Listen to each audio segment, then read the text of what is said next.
tea started with a sound that barely registered in the still air of a quiet suburban morning. The faint hum of a lawnmower, the buzz of sprinklers, and the soft rustle of leaves swaying gently above the rooftops of Maplewood Estates. A neighborhood so manicured it almost looked artificial.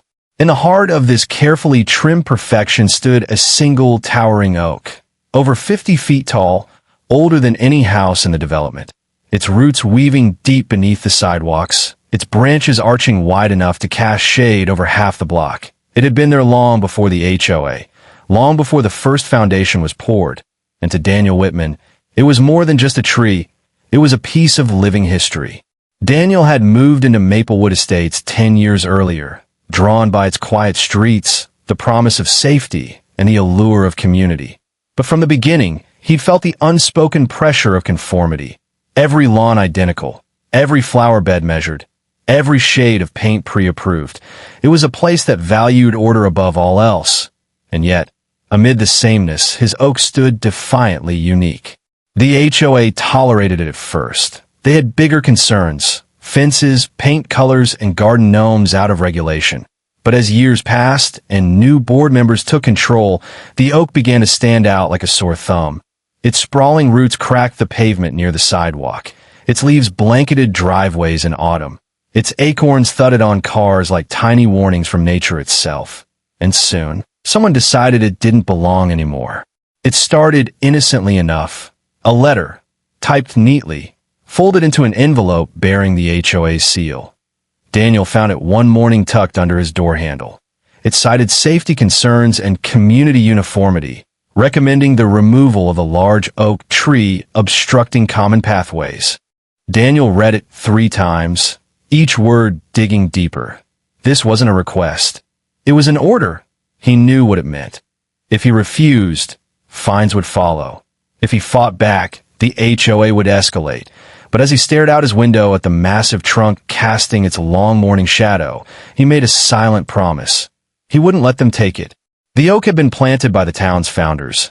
An old photograph in the local library showed men in suspenders standing beside a small sapling. A century ago, it had survived storms, droughts, and construction. And now, a few board members with clipboards wanted to erase it. Daniel wasn't naive. He knew how HOAs operated. Their strength wasn't in reason, but in persistence. Letter after letter, fine after fine, until compliance felt easier than resistance. But this time he had something they didn't, a deeper connection, both emotional and historical.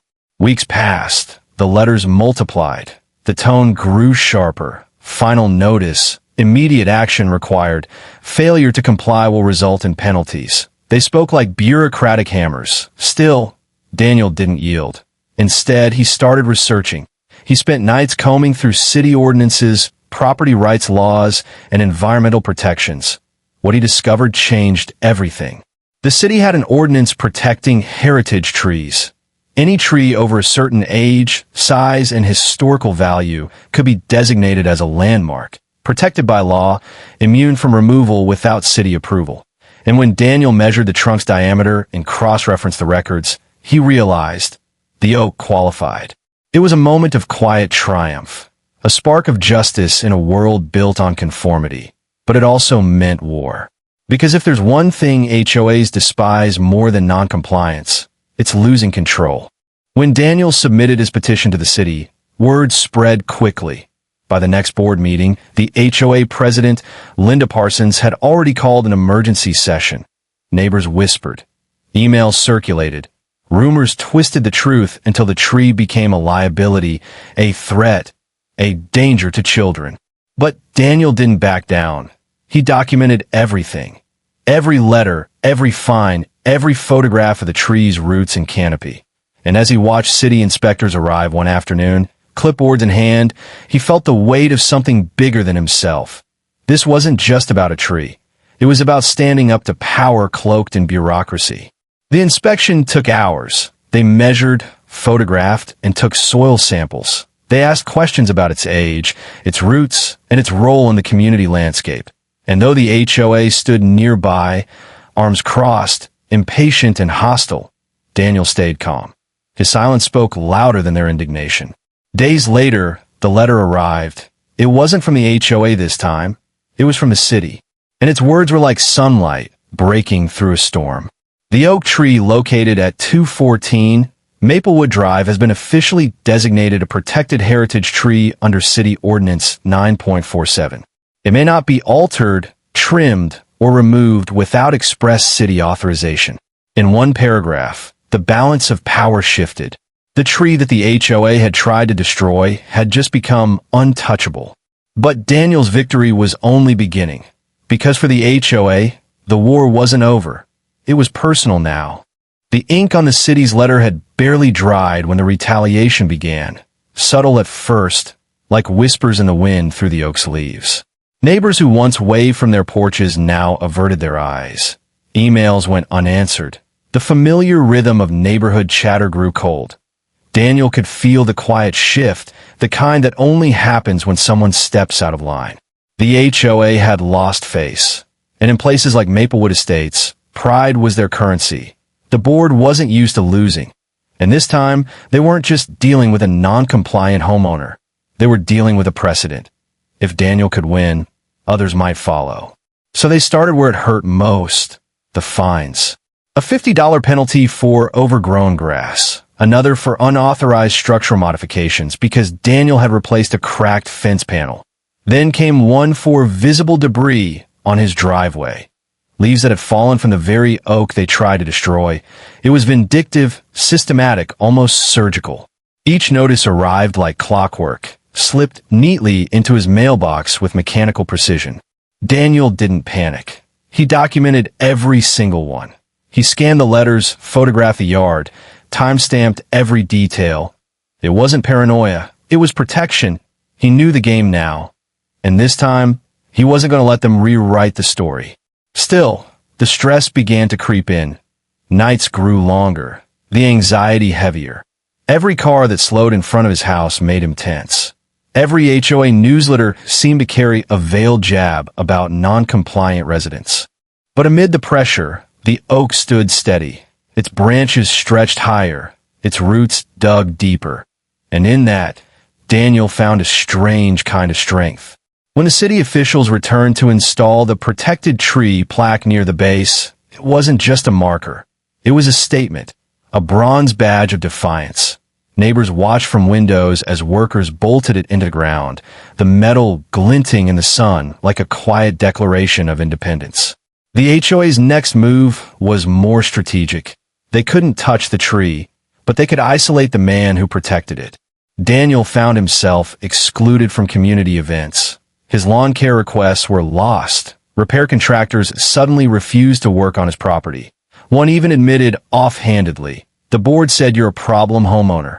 It was a campaign of quiet erasure, and yet Daniel's calm persistence made it worse for them. He didn't lash out, didn't yell, didn't give them the reaction they wanted. Instead, he responded with paperwork, with patience, with facts.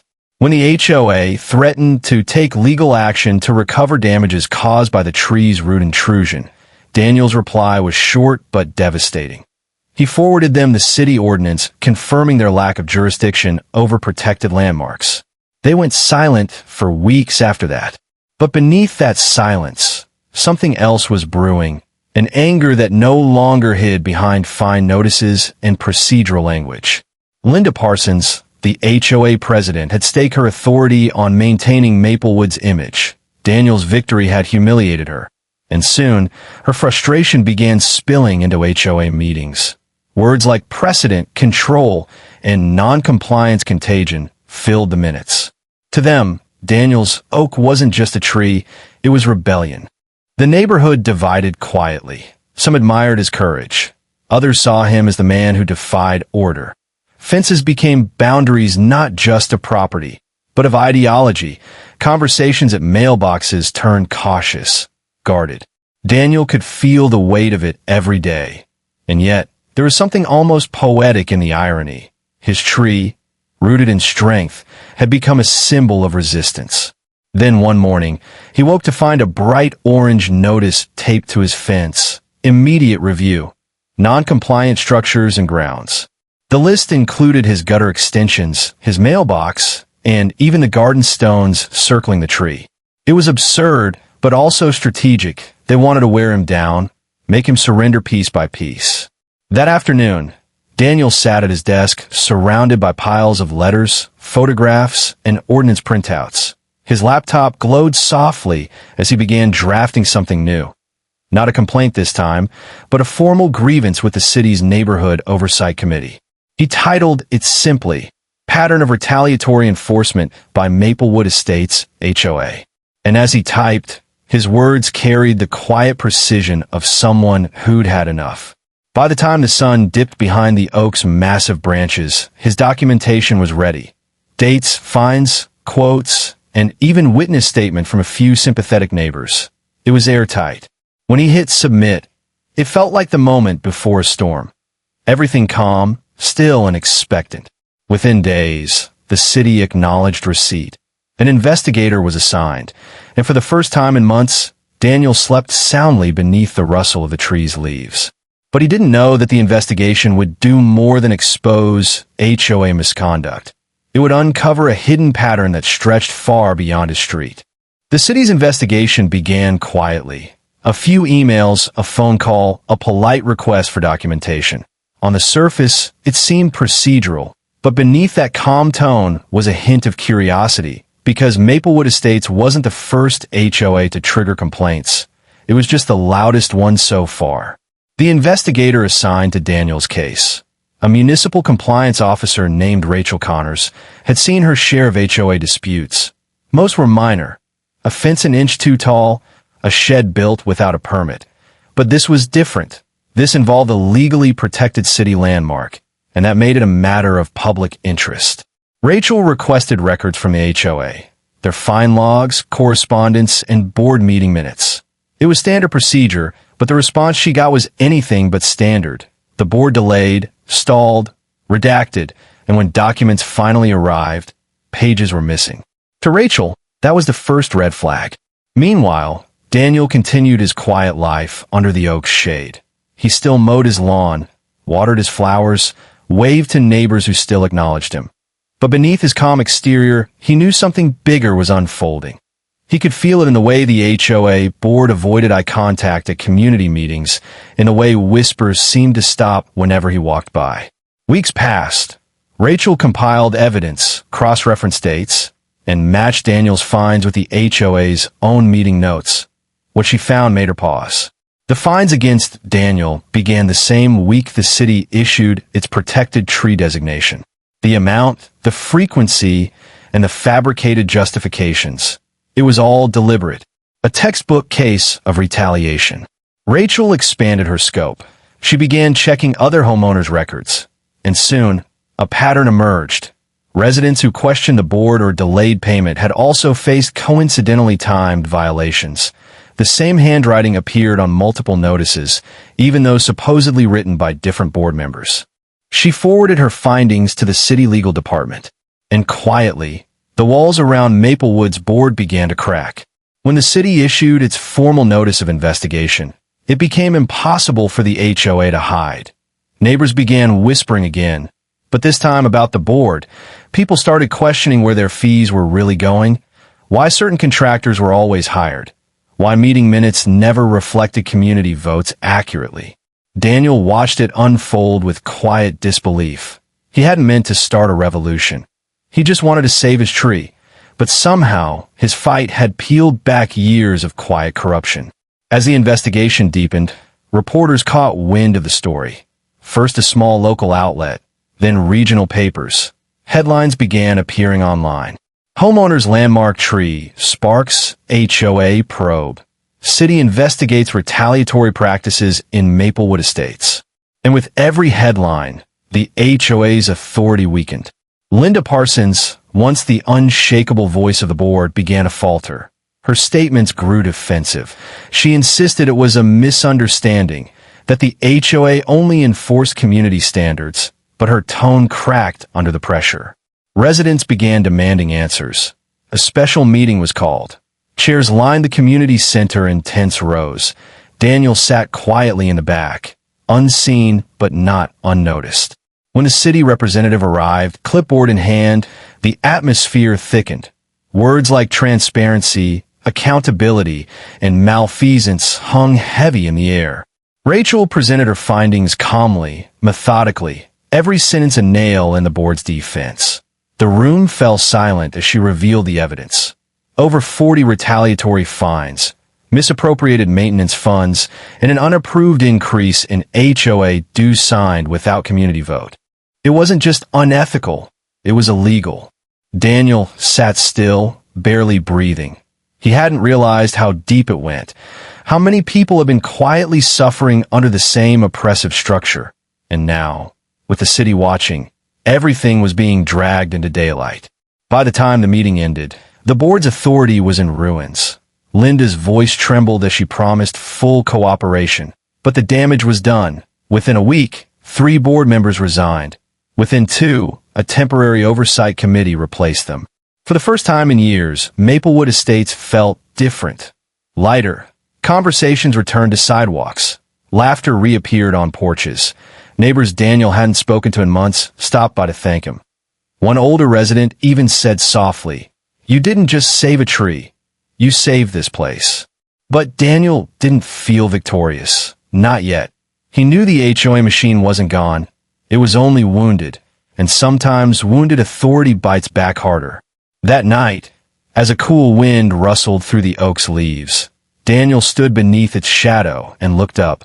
The branches swayed against the moonlight like living history. He felt a strange peace, but also a warning in the whispering leaves.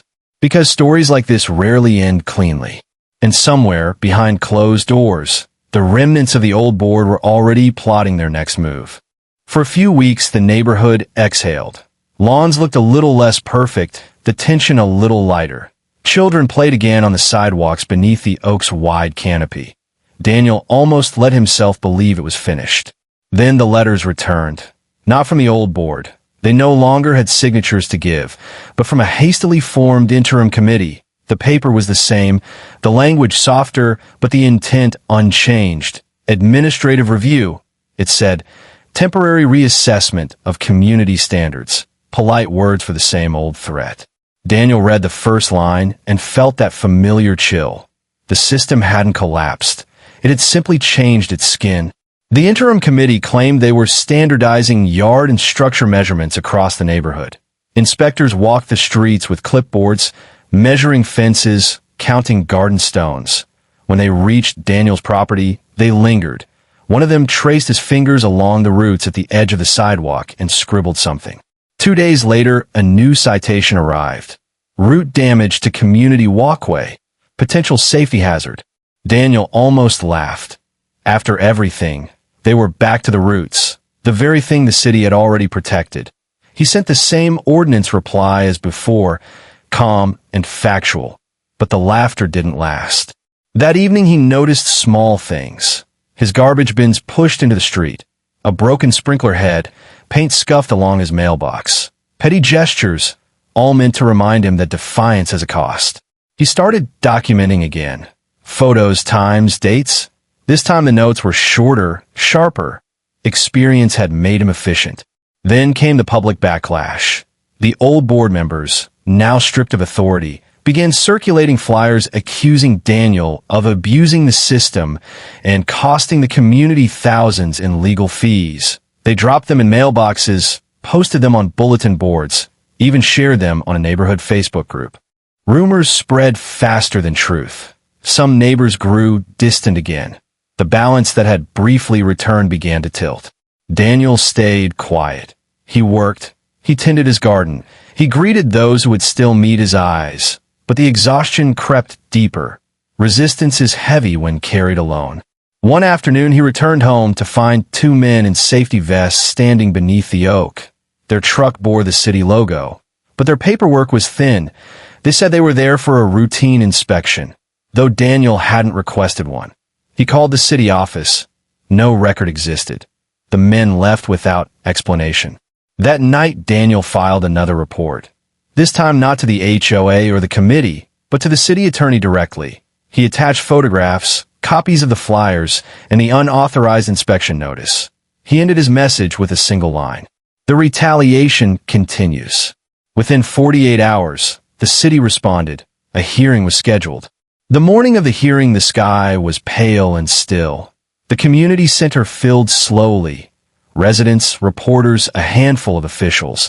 At the front sat the interim committee, stiff and rehearsed. Daniel took a seat near the aisle, a folder on his lap. He didn't plan to speak much. His evidence would speak for him.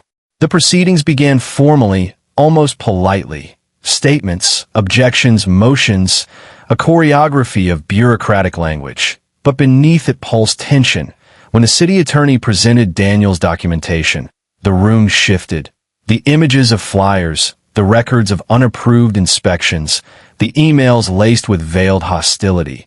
One by one, the pieces built a story that everyone could see now. The chairperson leaned forward, expression unreadable.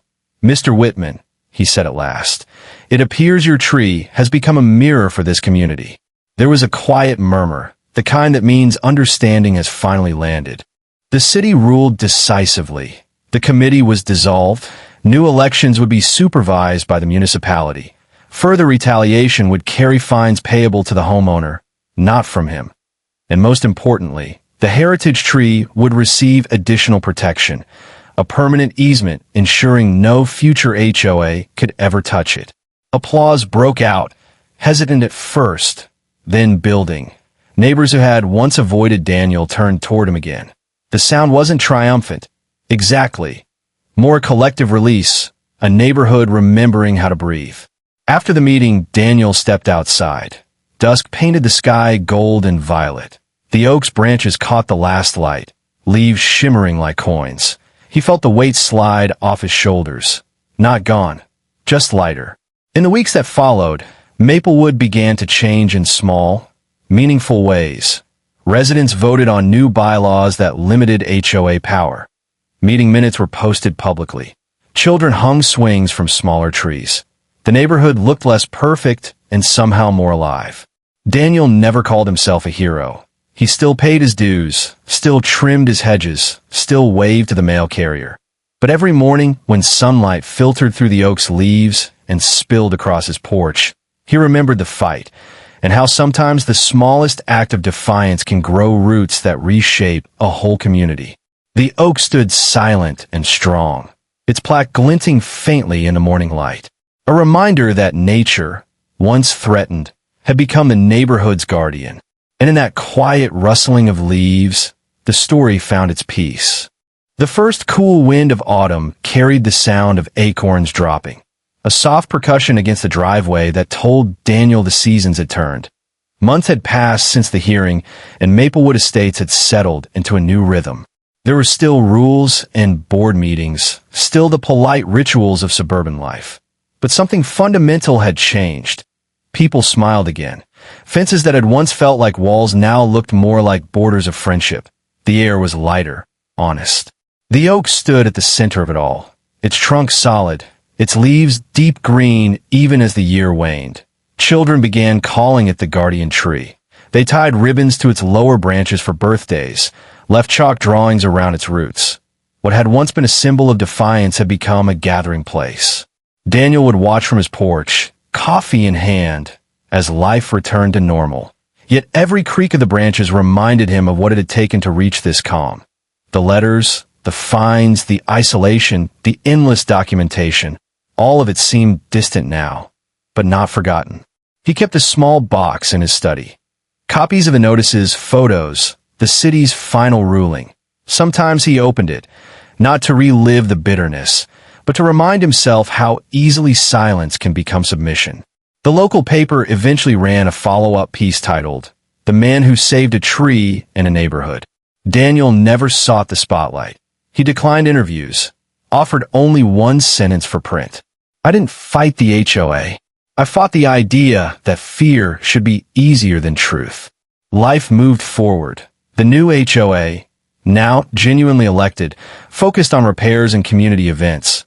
They even planted young oaks along the main boulevard, saplings that, one day, would cast their own wide shade. Sometimes, at dusk, Daniel would walk the block and run his hand along the old oak's bark. He could feel the strength in it, the silent record of storms survived. Beneath the soil, roots wound through the ground like threads binding the neighborhood together. He realized then that the tree had always been more than wood and leaves. It was memory, persistence, and the quiet certainty that what's right doesn't need permission to exist. The sun dipped low. Light filtered through the branches in long golden beams, scattering across lawns and driveways. Daniel stood still, eyes closed, listening to the whisper of the leaves. They sounded almost like a promise. That in every place where rules grow too rigid, there will always be something wild enough to remind us of freedom. The camera would pull back now, in a slow cinematic drift above Maplewood Estates. The roofs small beneath the massive canopy of green. The oak, framed against the fading sky, unmoving, unbroken. And Daniel's voice, calm and steady, would close the story. Sometimes you plant a seed and never see what it becomes. Sometimes you inherit one that carries the weight of 100 years. But if you protect it, if you stand your ground, even one tree can teach an entire community how to grow. Fade out. The screen turns to soft amber light. The wind passes through the leaves one last time. And the story, rooted in defiance, grown in justice, finally finds its peace.